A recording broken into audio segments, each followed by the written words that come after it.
Hey everyone, it's Gino Robert from Electronic Musician Magazine and Keyboard Magazine. Today we're going to have a look at the Korg Minilogue. The Korg Minilogue is an analog polyphonic synthesizer that streets for $499. And in this video, I will give you a quick overview of the instrument, and then we'll dive deeper into the functionality and sound of the instrument in the next video. The Minilogue is a 4-voice polysynth that includes an arpeggiator, a sequencer, a ring modulator, white noise, an assignable LFO, a delay, and a variety of other features, all of which are easy to access with all the knobs and buttons.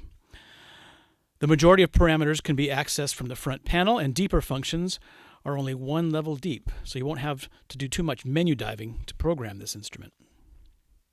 The synth comes with 100 presets, many of which lean towards modern dance music styles, but you can easily modify them, and 100 additional memory slots are available for your own patches. And some of the presets were authored by Richard Devine and Jimmy Edgar. The Minilogue screen not only shows you patch names and parameters, but it's also an oscilloscope that shows you the wave shape as you work. It even shows you the waveform of an audio input, which is very cool. The 37-note keyboard is velocity sensitive, but it doesn't offer aftertouch. The keys are slimmer than on standard keyboards, as the instrument is designed for desktop use in addition to gigging. Consequently, the Minilogue doesn't take up much room, and it's very lightweight, even with the wooden back panel. Each of the Minilogue's 4 voices has 2 oscillators with pulse, triangle, and sawtooth waves available, and each of these can be altered with a shape control, and you can also add white noise into your patch using the mixer section. The resonant filter can be set to 2 or 4-pole response, and key tracking is also switchable. A pair of ADSR envelope generators control the VCA and filter. The delay has a built-in high-pass filter, which you can apply to just the delay sound, or to both the source signal and the delayed sound. The sound of the delay is reminiscent of Korg's monotron delay ribbon synth. A bit noisy, but an old-school vibe that works well and is fun to perform with, especially using the feedback control. The sequencer can be programmed in real time or in step mode, and you can use it to record knob movements as well as switch changes. There are 8 voice allocation modes which you select with these dedicated buttons. Poly is for polyphonic playing. Duo mode stacks pairs of voices to give you 2-note polyphony.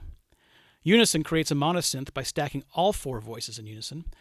And mono is another monosynth sound, but with voices 2 and 3 as a sub-oscillator. In chord mode, it plays all voices as a chord, and you have 15 chord choices. In the delay mode, voices 2, 3, and 4 play after voice 1, and you can determine the amount of delay between them. ARP, of course, is the arpeggiator, and this one has a 4-octave range with a number of modes.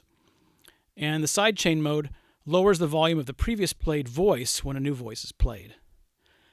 Aspects of each of these modes can be changed using the voice mode depth knob, so you don't have to go menu diving to, say, choose which chord is played in chord mode or the type of arpeggiation you want to hear. And then check out this angled pitch bend modulation control. It can be assigned to control other things as well, such as gate length and the settings of the envelope or the filter. On the back is a single mono audio output, an audio input, a headphone jack, standard MIDI I/O on DIN connectors, and a USB port for MIDI, and sync I/O, so you can synchronize it with other Korg products and anything that generates a pulse. So let's dive into some of the sounds. We'll just jump around through some presets here. I have one that's the tracks bass. Sounds pretty good. You can immediately change the filter setting if you want to.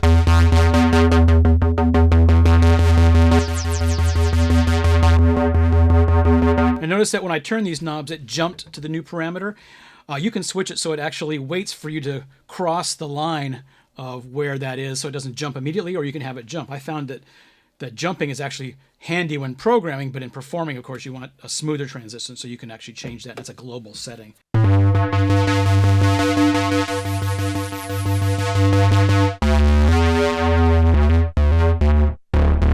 Change the octave. Change the whatever waveform you want.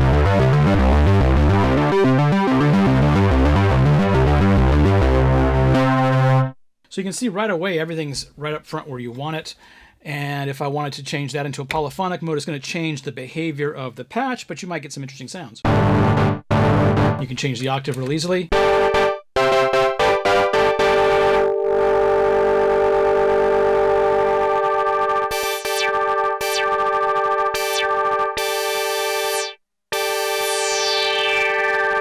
So starting with the initial patches, you can come up with something really cool. And then to write it, all you have to do is hit the write button, turn the knob until you find the place where you want to store it, and then hit write again. So it's actually very handy that way.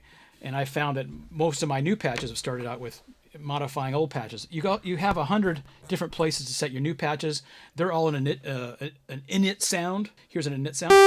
Basic sort of lead kind of sound, but you can get in there right away and start to modify it as you see fit, adding ring modulation or cross modulation or adding LFO and that sort of thing, or even adding the arpeggiator in there. And it's here, this is the voice mode depth control that allows you to choose what part of the mode you're using. So if I'm in arpeggiator mode, I can choose how my arpeggiator, for example, behaves. Just have a polyphonic one, I can go into a falling one. Whereas in my chord mode, I can choose the chord based on whatever the knob position is. You know, all the way down to fifth. Just a second. And so forth. So it's a really straightforward and easy interface to work with, and you only really have to crack the manual to get into the functionality, the deeper functionality, the sequencer and a few programming things, but right off the bat you can have a lot of fun with this, and I got sucked into it right away when I was first working with it. We'll just look at a couple of lead sounds. So you've got that sort of back and forth sound. We can change that into unison. Change it quite radically. Duo.